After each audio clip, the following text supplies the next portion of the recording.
morning, everyone. Thanks so much for joining us tonight for this webinar, which is being hosted as a part of ASPI's Women in Defence and Security Network. Before we start, I'd like to acknowledge the traditional owners of the land I'm hosting this event from tonight, the land of the Ngunnawal people here in Canberra. So tonight, our excellent panellists will be discussing WPS in 2020 and how to progress implementation during times of global uncertainty. We've got quite a lot to get through in the next hour, so I'll keep this introduction pretty brief and pass over to our speakers quickly. So for the first 20-25 minutes, we're going to hear a quick 5 minutes from each speaker before moving into a couple of moderated questions, and then we'll open up to audience Q&A. So keep the questions coming throughout the webinar. We'll start asking some of them in the latter half. Remember to use the upvote function so we can gauge the questions that all of you want to hear most about. So a quick introduction for our speakers tonight. We have Renata Dwan, Director of the UN Institute for Disarmament Research, ASPI's own Lisa Sharland, who's the Head of International Programme here, Amy Haddad, a gender equality and social inclusion expert here in Australia, and Dr Anu Mundkur, who's the Head of Gender Equality for Care Australia. So at this point, I might pass straight over to you, Renata, for a quick 5-minute introduction. Good morning from Europe.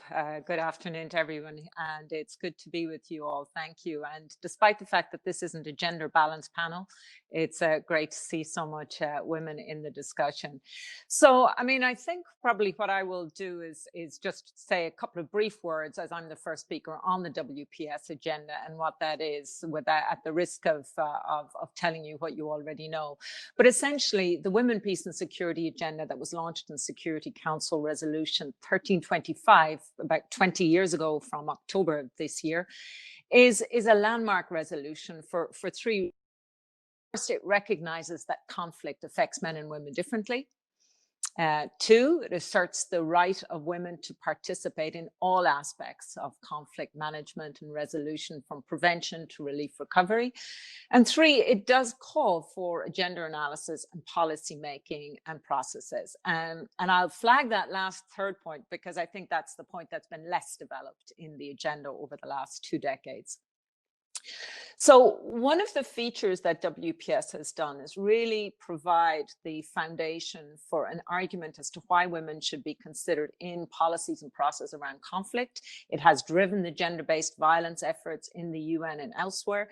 It's led to huge focus on women in security sector reform and in UN peacekeeping operations, all of which are great achievements.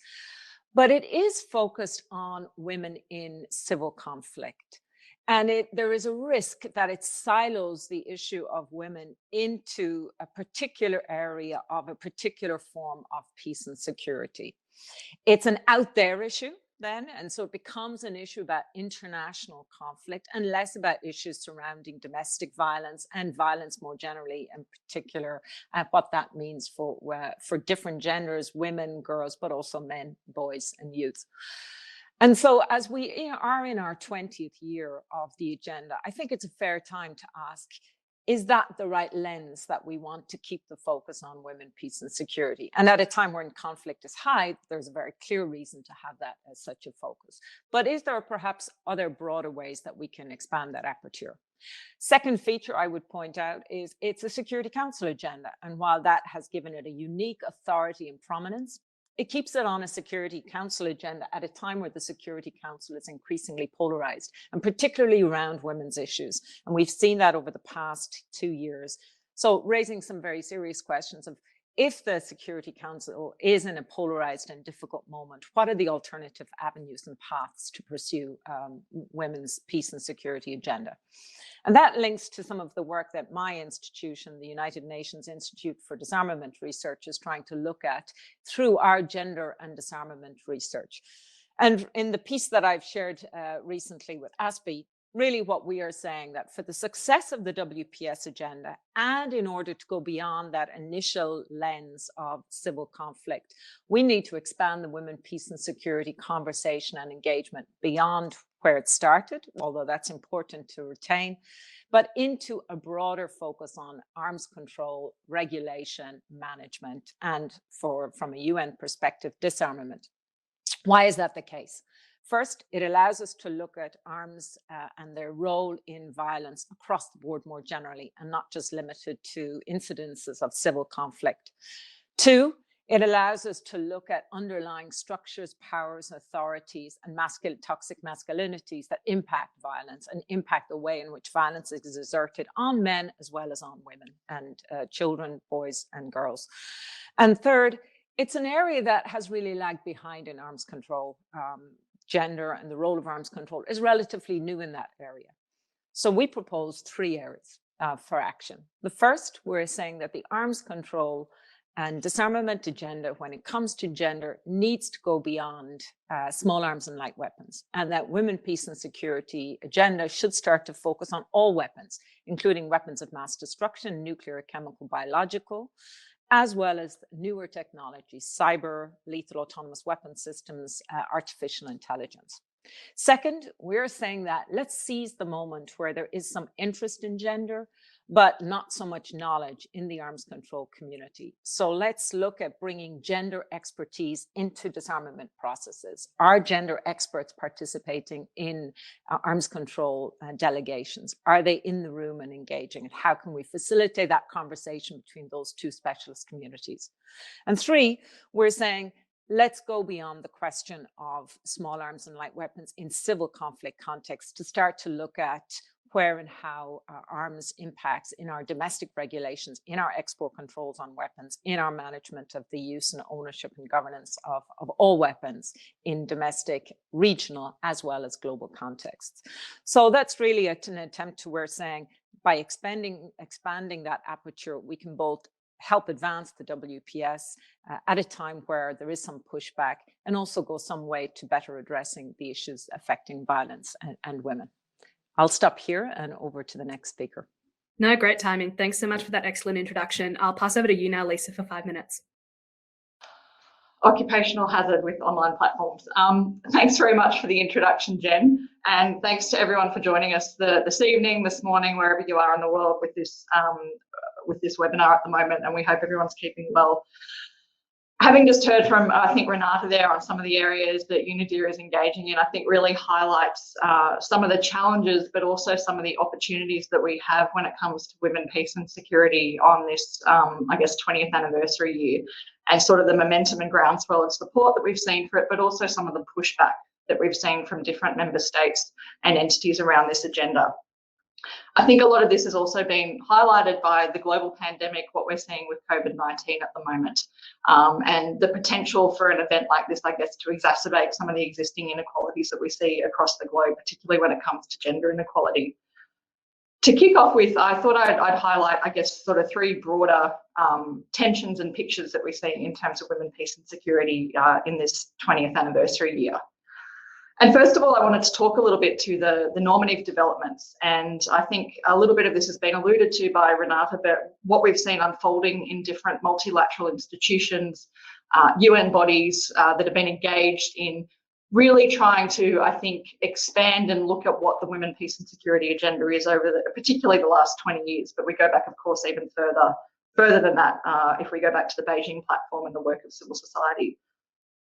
We saw in 2019, the Commission on the Status for Women, for instance, was quite a tension around the negotiations that were taking place there, bullying of the chair of the negotiations that was taking place.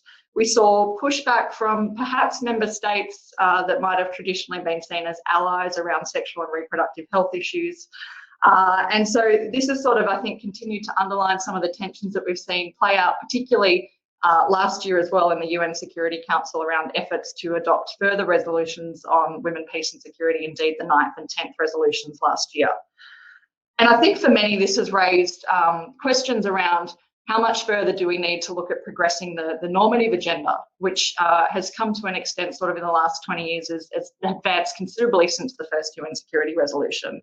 And how much do we need to invest effort, I think, in implementing many of those things that have been agreed to by member states, particularly at the risk of setbacks around some of those issues that there has been quite a cautious agreement obtained on. So I think we have that sort of inherent tension at the moment, and that sets out some challenges for countries such as Australia, but many other member states about how they engage on this agenda going forward. The second point I wanted to flag was around the fact that I think a lot of issues to do with women's participation and gender considerations still tend to get left off the table, particularly when there's crises that are emerging. Sometimes in strategic documents we see this taking place. There may still be an attitude, despite the awareness of this agenda, that, oh, we'll get to that later. This isn't a priority right now. And yet we know, and as I think I highlighted in the piece for this strategist series that we have at the moment, that addressing many of these issues that contribute to gender inequality are quite inherently linked to peace and stability. And there has been a body of research that's been conducted on this that has looked at these issues. And I think there is considerable amount that still needs to be done, but I think it's imperative that we continue to realise that these issues can't be considered an afterthought, that we need to be considering them from the outset of crises. And I think that has been particularly highlighted with what we've seen with COVID-19 in the last few months as well. I think we also have to recognise on that point that women's experiences are not homogenous as well, and that they are affected by differences in race, in sexuality, in culture, in age, and all these sorts of things need to be taken into consideration when we look at these issues as well. And I have no doubt my panellists will be in a position to elaborate on some of those as well. I think we also have to remember that it's about talking not only to the advocates on this issue, but I guess what I'd probably term some of the sceptical pragmatists who perhaps don't take on board this agenda. They say, yep, no, it's relevant. We all believe in gender equality, but sometimes it slips to the sidelines. And I think for many of us, part of it is trying to get those more sceptical pragmatists into the conversation and realising that it's relevant to their work. And that's particularly relevant, I think, for how civil society engages and how we work with government on some of these issues. And then finally, and I think this comes back to the point that Renata just made there about traditionally this agenda has been looking at women in civil conflict, is that tension effectively that a number of member states see in their national action plans around the external sort of dimension of women, peace and security and how they intervene abroad versus what's happening internally and women's perceptions of security. And I think in an Australian context, that might be framed as what the Department of Foreign Affairs and Defence does abroad versus sort of what the Department of Home Affairs and the states and territories do here in Australia. That's quite a simplistic division, but I think that's a tension that we're going to continue to see to play out. And I think more and more as we see issues, whether they be terrorism, whether they be climate change, whether they be issues around pandemics, the issues that are happening within the borders of countries that are not traditionally considered what we'd see as a conflict situation are going to be just as relevant to women, peace and security. So I'll leave it there. I look forward to the discussion as we go on and look forward to hearing from the other panellists. Thanks, Jen. So that's an awesome snapshot to start off with. I might pass over to you, Amy, now. Thanks, Jen, for the introduction, and thank you to ASPI for inviting me into this really, I think, timely discussion. I just wanted to give a few thoughts about how I'm feeling and seeing WPS issues and potential fitting into the situation that we're dealing with right now. And I think what we can all see is that COVID-19 has laid bare the fact that threats to security don't have to be military, nor do they have to be conflict driven for them to have deeply gendered impacts. And for me, I think what that does is it opens up a space to consider non-military and non-state boundary threats to security, which kind of shouts back to what Lisa was saying about how women understand security. And this potentially is a really important moment for us to centre an understanding of security around issues of health, education and economic equality, as well as personal and human security, which is something that we've been talking about for a long time, particularly when we consider gender-based violence in the home. Ideally, this would be a moment for us to see a shift in resources and attention to some of those non-militarised forms of security, or a broader understanding of how we understand state and human security. But I think instead what we're seeing is a use of militarised language around COVID, which is actually potentially hunkering us down in a more militarised concept, or really limited imagination around how we understand those sorts of threats. And certainly in Australia, what we're seeing is a tendency to focus economic recovery stimulus into defence and infrastructure spending, which is both a pretty masculinist assumption about what economic recovery looks like and where the priorities lie, but is also investment in sectors that almost completely misses investment in women and women's economic and social recovery.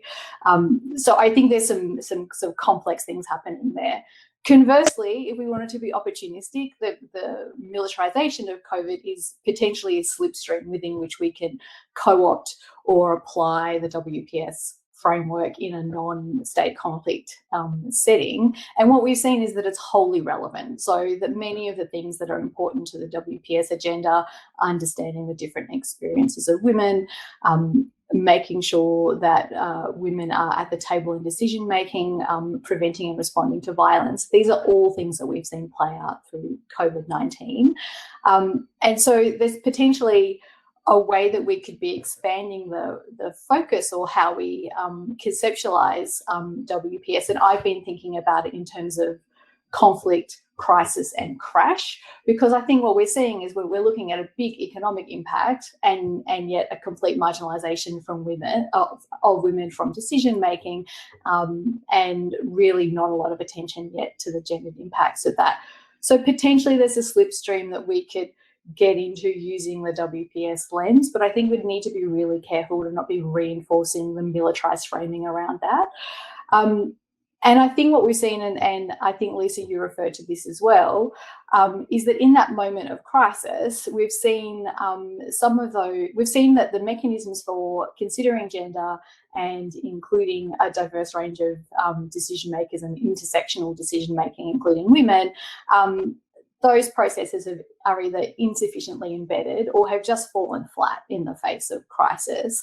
And we've seen in Australia that there's been an almost wholesale absence of gender considerations and gendered representation in leading the responses. And to me, that points to a pretty huge practice gap between what we understand about gender inclusion and voice domestically in Australia and how we apply our National Action Plan for Women, Peace and Security internationally. And so if we swing back around, and Lisa, you mentioned this as well, I think this is a real moment for donor countries in particular to understand and conceptualize that WPS concepts actually have domestic application and are relevant for them at home, and to really surface the fact that some of our own domestic structures are weak. I think we've also seen through the Black Lives Matter movement that militarisation is a domestic issue as well. It's not just an international issue. And we've seen that with conversations around the world, including in Australia, about the tendency towards militarised police and what that means for civil society and human rights. And we've also seen that COVID restrictions have provided cover to crack down on human rights under the cloak of pandemic response. And so that we're seeing that there's this intersection of issues that are playing out in a domestic space for which the WPS agenda is extremely relevant. So I guess my big takeaway point is I think this is potentially a pivot point for donor countries in particular to look in their own backyard really and have a think about what it means for domestic application of the WPS agenda. In terms of looking forward and looking at the 20th anniversary, I think obviously the whole UN system is very strained at the moment, and my sense is that the level of ambition is pretty flat. But we've also seen that UN Women is proposing a WPS compact, which from my reading would sidestep multilateral and member state negotiations and some of the tensions, Renata, that you talked about in the Security Council, to potentially consolidate gains on the friendly side of the fence. Certainly there's scope for better coordination, but this kind of process is risky, and I think we need to be really clear about the scope, and particularly that tension between whether this is contributing to a normative discussion or whether this is about embedding practice. But also, if this is a process that's free from some of the constraints of member state negotiation, then we would expect a fairly high bar, particularly in terms of diverse civil society participation and participation in the governance structures, and a high bar for what constitutes a genuine ally in a compact like this. Though, Lisa, I really take your point about how do we talk to those sort of pragmatic realists who do have put gender on the back burner. So there's some interesting things coming through, but I think we need to unpack where it is that we're trying to land in this particularly tricky space. So I'll leave it there for now. Thank you. Thanks so much. Yeah, I think discussion of that new compact is going to be really interesting tonight as we kind of discuss finding alternative pathways for progressing the implementation of the agenda. So thank you so much, Amy. I'll pass over to Anu right now. I'll try and build on what Renata, Lisa, and Amy has said. It's really interesting. I just got my copy of New Directions in Women, Peace and Security today. And I've been, flipping through it rapidly before this webinar. And one of the things that really struck me, and this relates back to, I think, what all three speakers before me have said, is a project that Denise Candioti calls masculine restoration. We're almost moving back into looking at a much more militarized agenda, which poses serious concerns for WPS advocates. And today, mainly, I'll speak from a civil society perspective because that's where my expertise lie.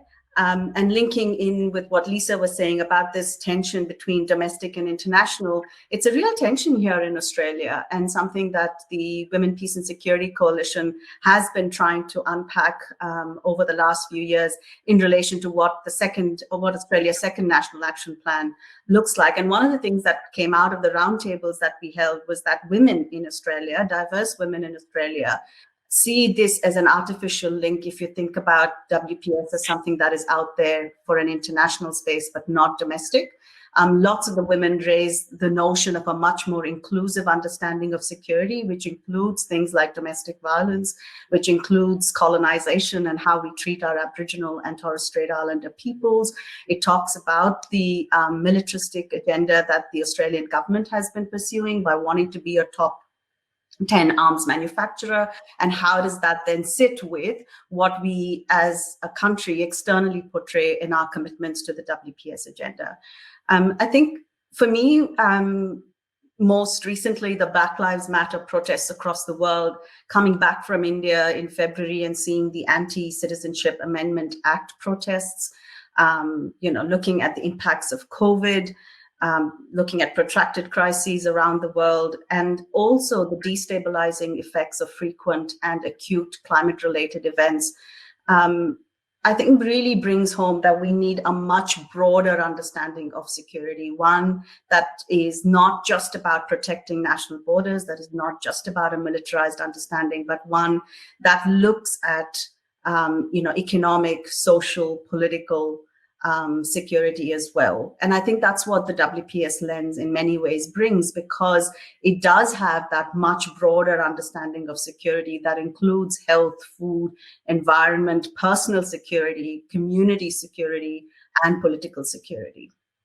I think in terms of looking ahead, we've made some progress. I think that's fair to say. It is an agenda that, is much older than the Security Council resolution. It goes back to the First World War, really, when women activists came together to call for an end of the war and actually to end war as a means to resolve international conflict.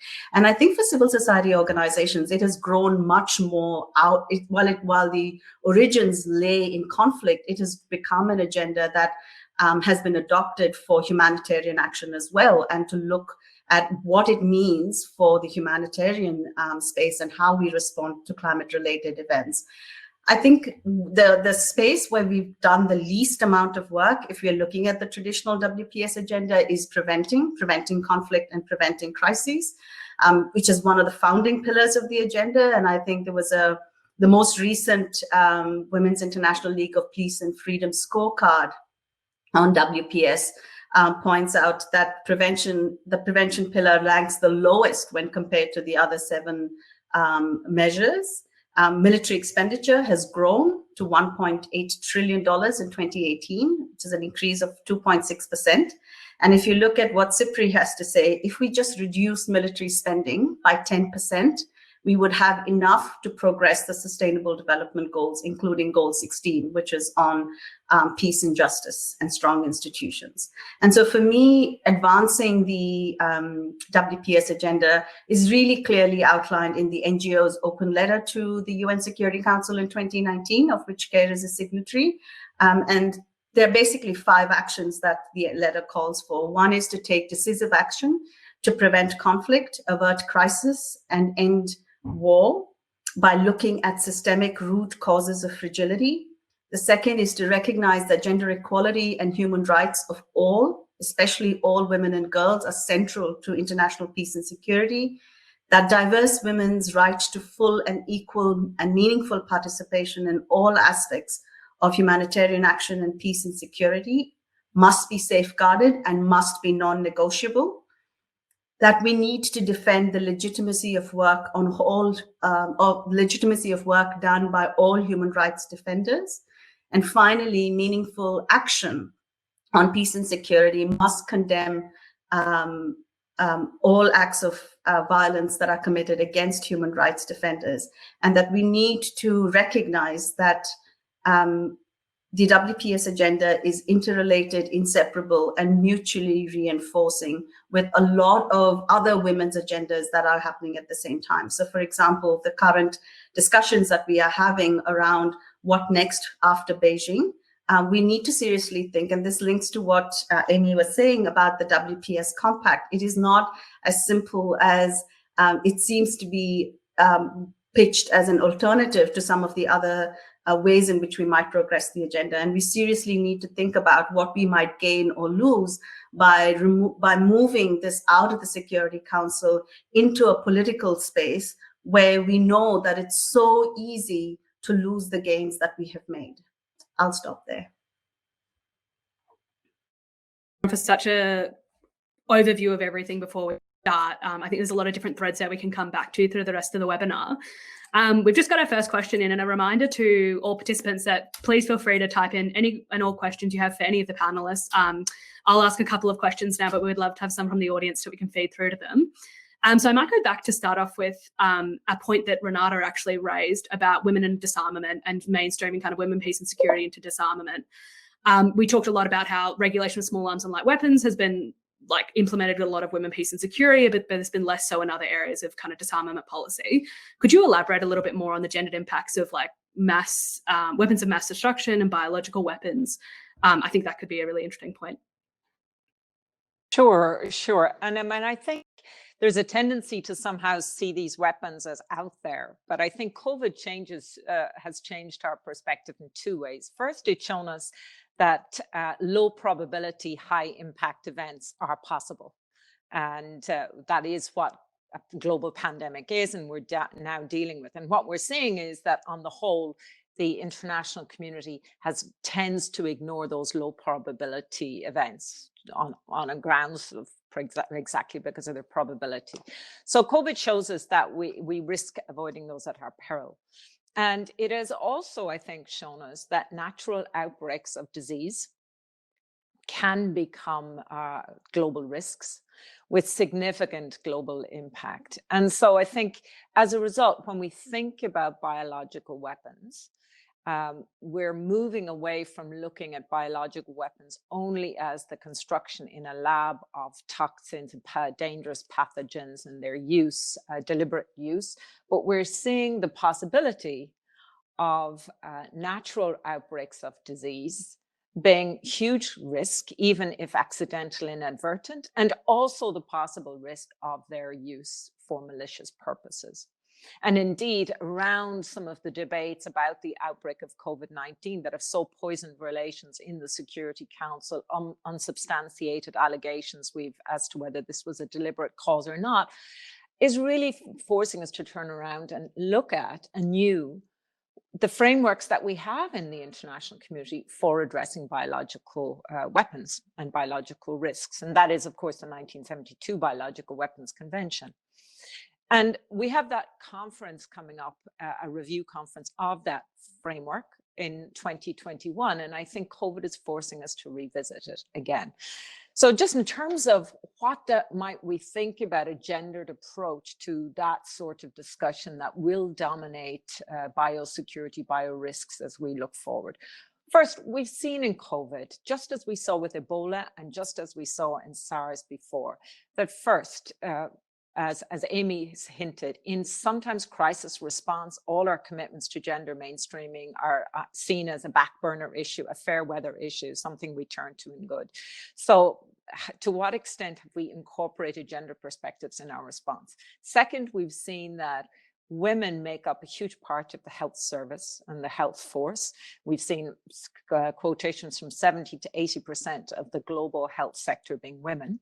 And yet we've seen leadership as being very much a minority of women's perspective. We've seen some countries respond quickly and bring in domestic violence into the COVID perspective. We've seen other countries very slow to think about factoring domestic violence and abuse situations during lockdowns into their national crisis preparedness and management. So I think we've seen in COVID examples of good policies and examples of weak policies. But what they've shown us to us, if we want to tackle a public health and a natural disease outbreak, we need to look at differentiated ways that it affects genders differently, immunity issues, how it manifests itself in different parts of society. And then where do we find, what are our entry points, either with who's the carers in communities, who are the information sources in the communities, who are the influential sources of establishing good practices. All of that really requires a more gendered perspective. And we've learned some lessons in Ebola on those perspectives, but we haven't necessarily translated them into, again, our modern societies. And again, I think that's also a function of this idea that the women, peace and security is out there for somebody else and not in there as part of how we look at these issues.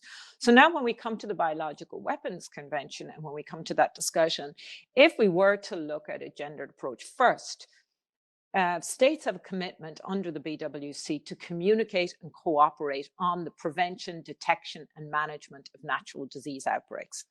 To what extent can we encourage that to be a revisiting information sharing that states have? And then second, what sorts of gender disaggregated data are states bringing to the table? Are they reporting on different fatality and statistics? Are they reporting on different ways in which immunity? Are we looking at different ways in which the gender? So I think that could be a huge way forward for us to begin a conversation about how sex-based differences impacts this in a crisis, here a public health crisis, and how we might fashion some of those responses, including in the both immediate crisis response, but also in the longer term response of looking at psychosocial effects, looking at economic effects and how they impact men and women differently. So that's an example of how we could incorporate a gender perspective and gender awareness in a convention that is going beyond small arms and light weapons, is on everybody's mind right now. And then finally, compliance. And this is a very sensitive question in the convention. It's a convention that has no verification systems.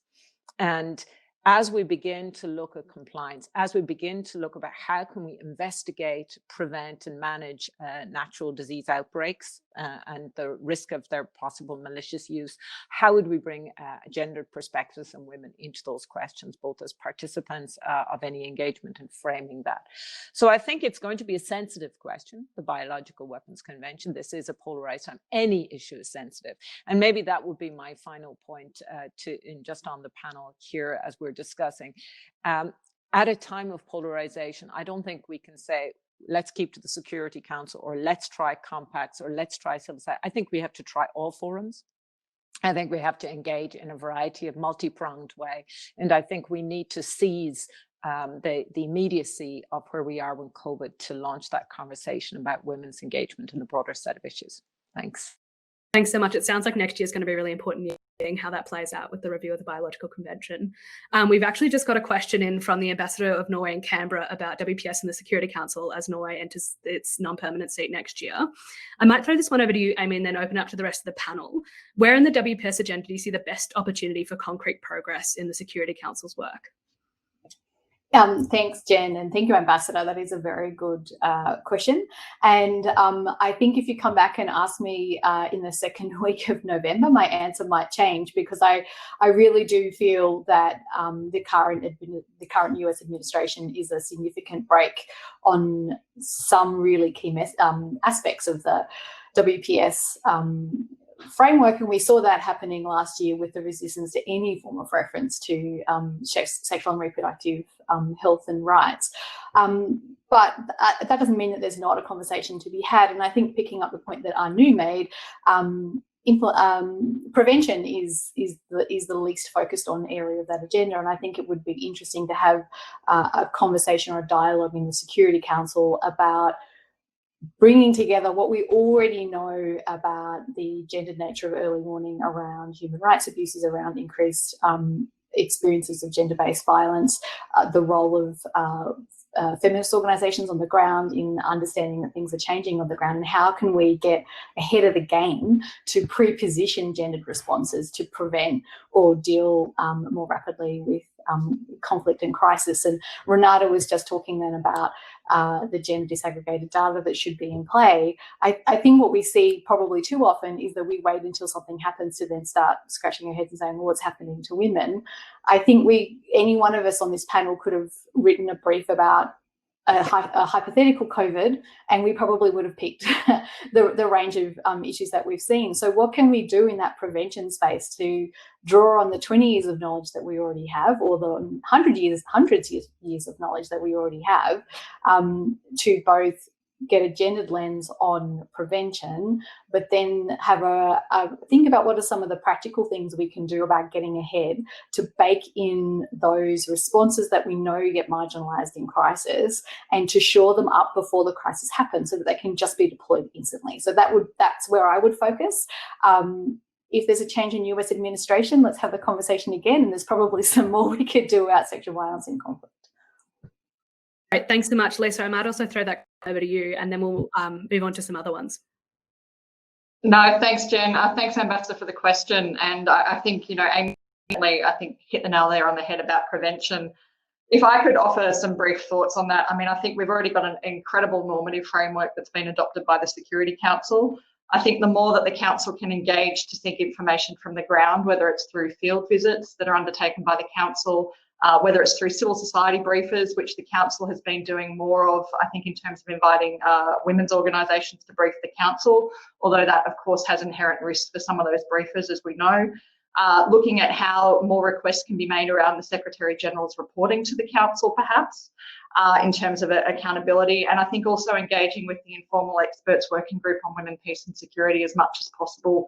Also offer mechanisms, and again, there are tensions around some of these, but I think they offer other avenues that don't necessarily focus on trying to progress or adopt another resolution on women, peace and security, although of course that's important, but they're mechanisms that are already there that I think could perhaps strengthen some implementation, particularly when it comes to country-specific contexts. Great, thanks so much. I might pass over to you, Anu, and I have a question. We've talked a lot tonight about how in times of crises, achieving gender equality can be seen as something that is revisited later instead of something that's dealt with now. What's CARE's experience been in this space, and what must we do to continue prioritising gender throughout times of crises? Thanks for that, Jen. So CARE's work is always informed by our rapid gender analysis. So in any crisis, whether it's conflict or humanitarian, CARE undertakes an RGA, or a rapid gender analysis, to help inform what should be a gender responsive approach to a crisis. And we've done that for COVID. So we've published 27 rapid gender analysis. These are open for all organizations and agencies who are interested. And we have 24 more in progress. So some of these are country specific and some of them are also regional. And what I wanted to do was to draw on what some of that information is telling us, and therefore how we are addressing some of the issues around what CARE does. And I think this also goes to answer Kelly's question in the list of questions. And I hope, Kelly, this gives you a sense of what can be done. So one of the things that we found is that many women are seeing a rollback in their rights.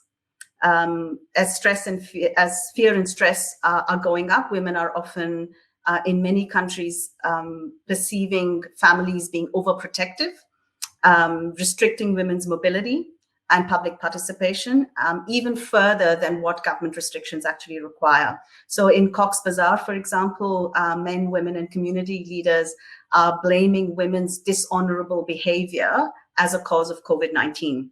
And as a result, you're seeing a backlash on women's mobility and movement. We are also seeing women's behavior being more policed.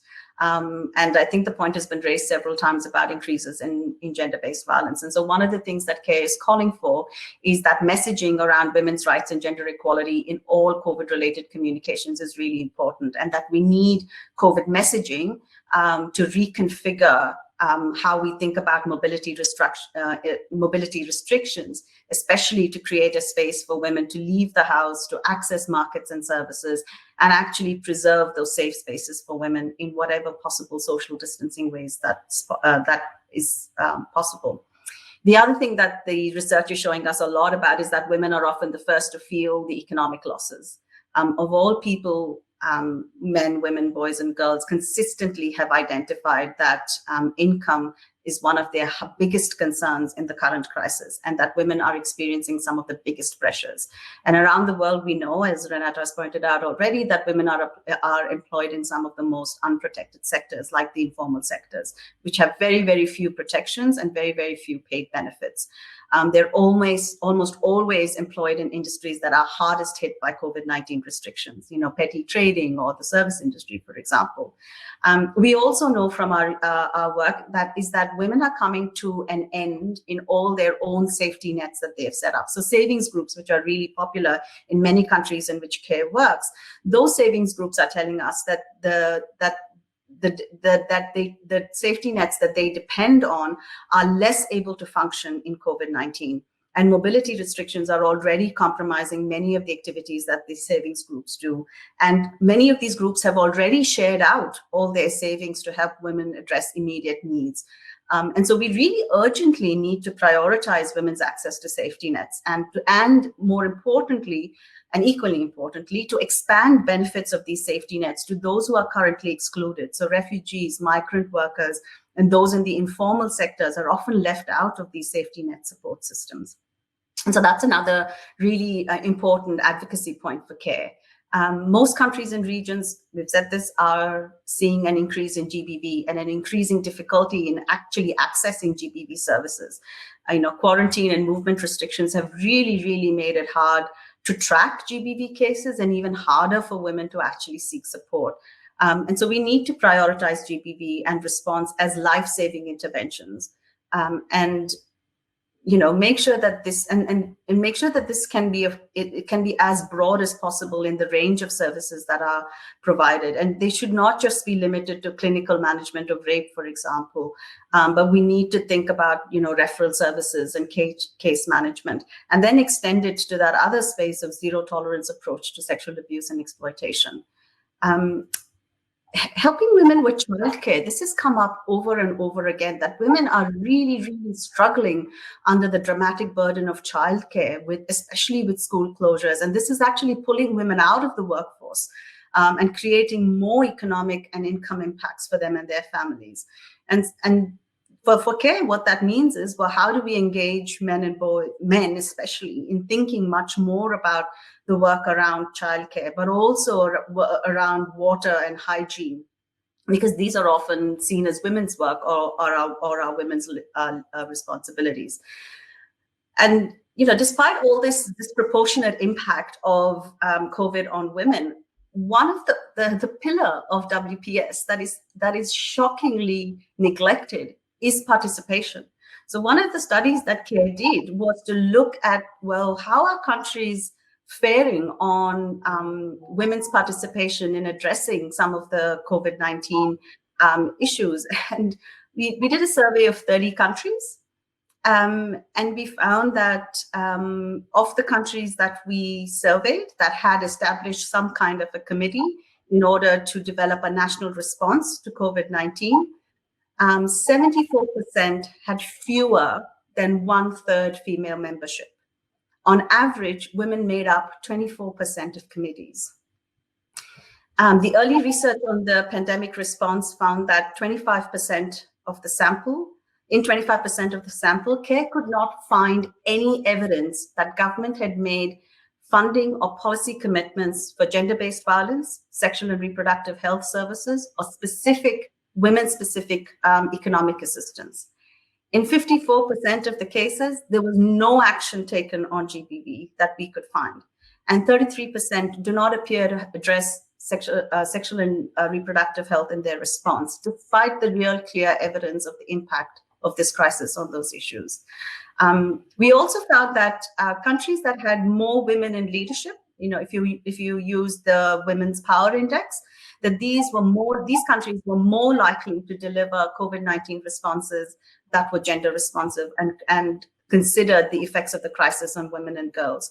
What we've been really concerned about is that one of the grand bargain commitments about localization of funding, well, that seems to have completely dropped out. So less than 0.1% of all COVID funding currently tracked actually goes to local women's rights and women-led organizations to address the response.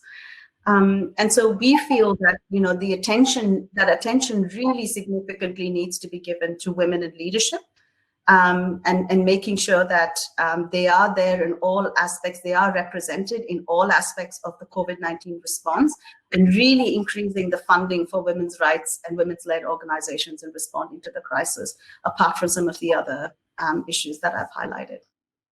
Great, thanks so much. And I think a lot of those issues are ones that, you know, could maybe be improved upon by a more domestic focus in national action plans. And that's actually a question we've got in from Beth Greener tonight about how increased domestic ownership of the WPS agenda can be best expressed through a NAP. And I might throw that one open to the whole panel if anyone wants to jump in and make a comment. Yeah, Renata? I'll start off because I think it's a great question, Beth. There's 84 national action plans right now, and only about a third of them address domestic commitments and issues. So I think there is a way to go in understanding what the focus is and how it's engaged. I think a couple of things I would throw out, but I think a commitment to issues of gender-based violence and domestic violence at home, and addressing either targets, factors in those concerns, and depending on where the national debate is at one time, is a critical issue. A second, and I think really important issue, is looking at what sorts of gender-based representation is there in law enforcement institutions and authorities in the system in the country, and not just about sending troops abroad, because that's also a question and that's important in peacekeeping. But I wonder, often I see sometimes countries on the council look for those statistics and are not necessarily looking domestically at their own statistics. And it's not just again back to looking outside and not inside. If those statistics are not highly representative, women aren't in police forces and judiciaries and militaries and defense frameworks and institutions internally, then they're not going to be available for external or foreign deployments either.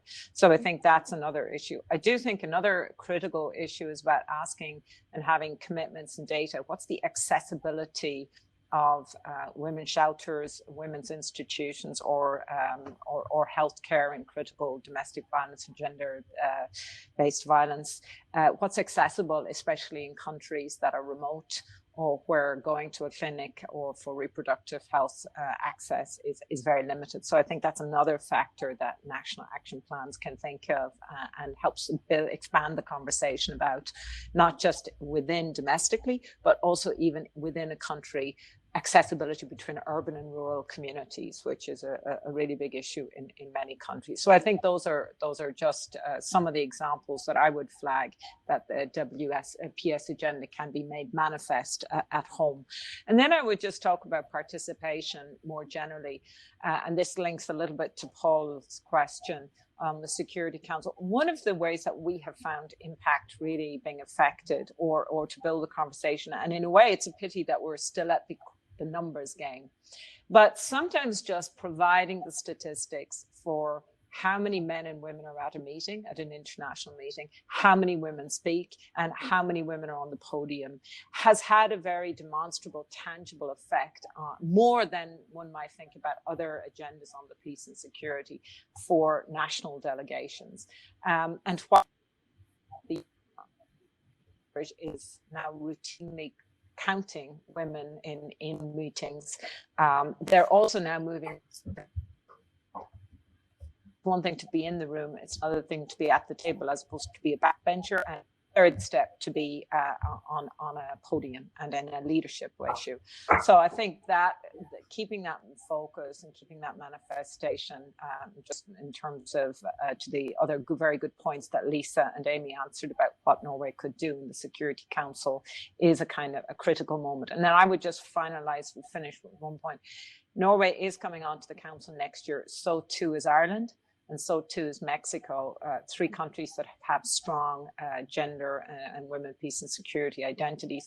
So I do think it's worth countries thinking about how can they form coalitions and working together in impactful ways to help what is a joint effort and will be a critical effort required. Sorry there, I went on to the second question, but I'm just looking at a few of them online. Thanks. No, that's great. We'll get to Claire's question shortly, but yeah, Anu, would you like to add something? Yeah, I'd just like to add 3 points.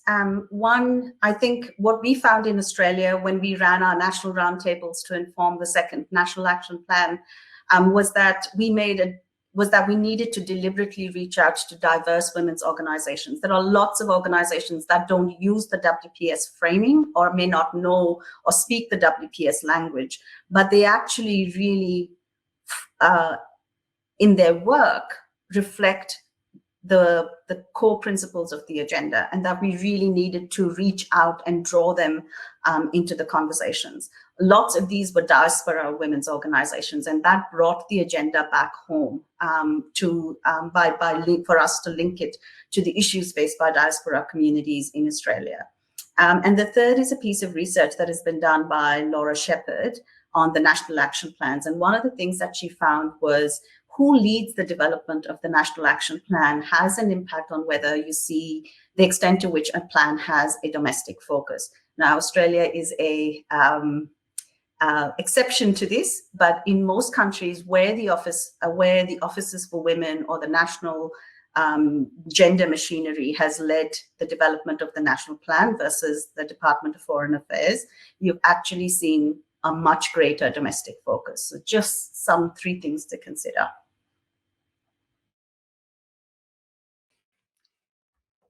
I just wanted to, Beth, add a few little things. Anu and I were on sort of opposite sides of developing Australia's second NAP. And I think just to be really pragmatic, she's laughing at me now.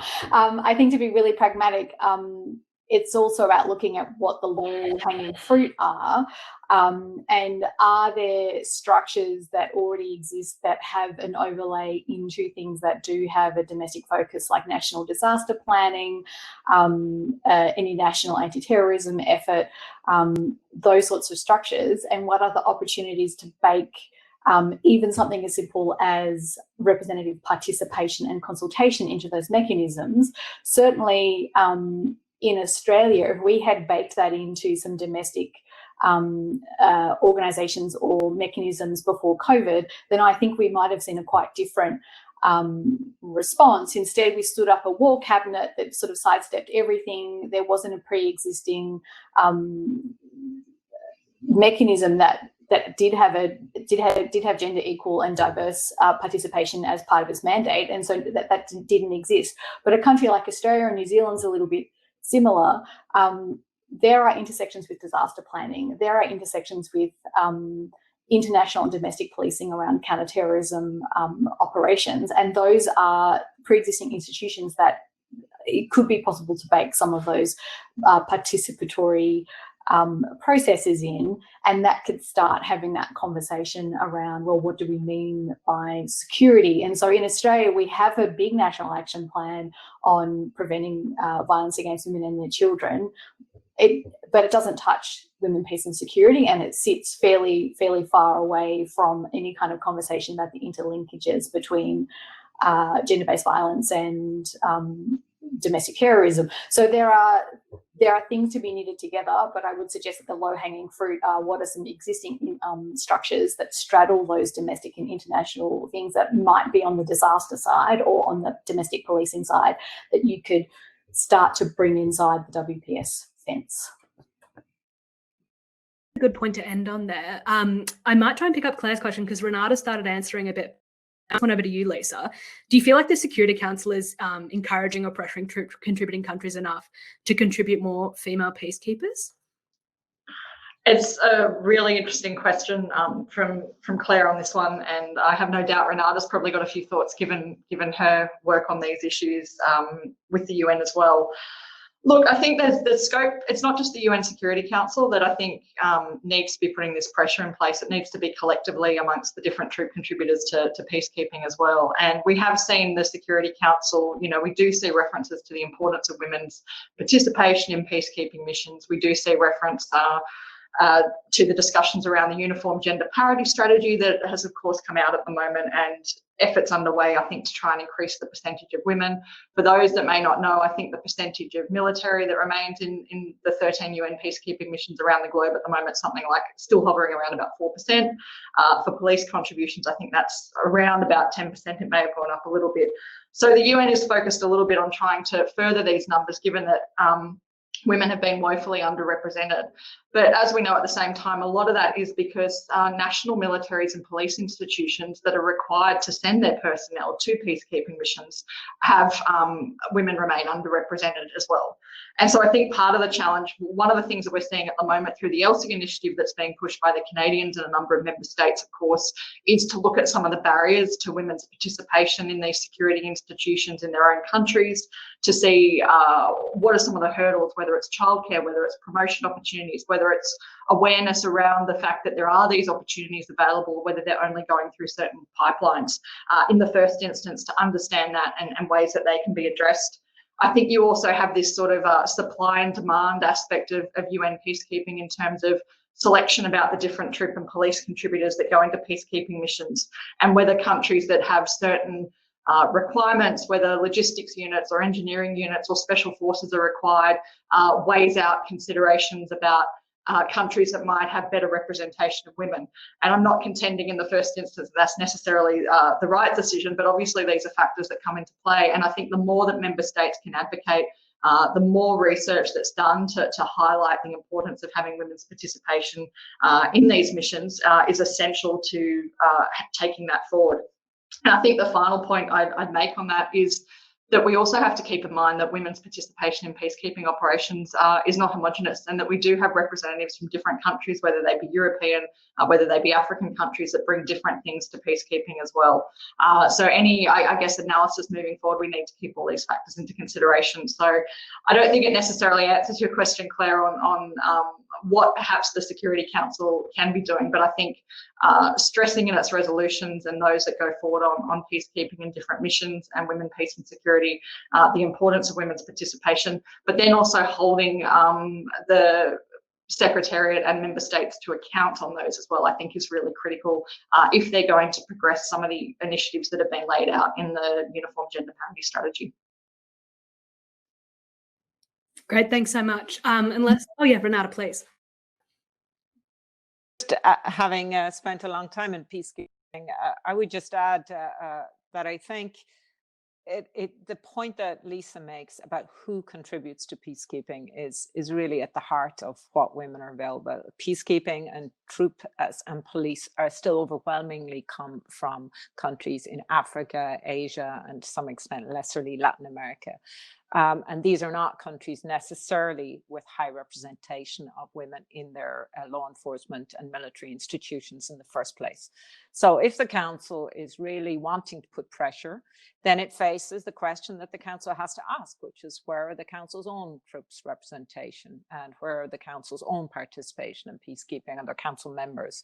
And I think that's one of the reasons why the council is reluctant to push too hard, because the TCCs and PCCs will say, well, where are you in this effort? So I think I would say how to broaden the conversation out to be what can be done to expand participation in peacekeeping in general, and to the extent to which countries that have no intention of ever contributing significant amounts, I'm talking about some European countries and Canada and others, might they at least be willing to think about then staff officers, women staff officers, or women in particular areas. So if you accept that numbers are not, they're not either not in a position or for various other domestic reasons can they at least put more women onto the table? So in other words, I think to expand the conversation beyond just numbers into a broader inclusive conversation of who participates. And then to look at some of the broader structural issues, including the lack of female mentors. And that, I think, Australia has now a force commander in UNFICYP. And I do think it has a big impact, the visual and the accessibility of mentors and having role models. So I think that's a second. And then third, I think looking at some incentives, including what countries on the council that want to see more women might be able to do to try to facilitate women's participation in peacekeeping in terms of making, reducing some of the barriers and increasing some of the incentives. Thanks. So much. I think that's a really excellent point to end on, taking kind of more ownership over the agenda, moving past the 20th anniversary, the importance of kind of maintaining that. And so I just want to thank you all at this point for joining us tonight, both participants and all the audience that's tuned in. I think it's been a really excellent assessment of where the agenda is moving forward past the 20th anniversary from all sectors, from disarmament to development. I think it's been a really good cross-section. Special thanks, of course, must go to our panelists for dedicating their time to join us tonight. We very much appreciate your time and your insights. At this point, I'd just like to also say that today we wrapped up our annual series on WPS, so please head over to the ASPI strategist website to read this year's contributions, which will also be published shortly as a strategic insights paper. And also, as a final note, ASPI's Women in Defence and Security Network will be hosting another event next week, more focused on careers, with some excellent speakers lined up, such as Major General Cheryl Pearce, as Renata just mentioned, an excellent mentor in the peacekeeping space, as well as the Australian Ambassador for Gender Equality, Julianne Guevara, along with some of ASPI's finest as well. So please head over to the ASPI website for more details if you're interested. Thanks again for tuning in tonight, Nick. Thanks again to our panellists.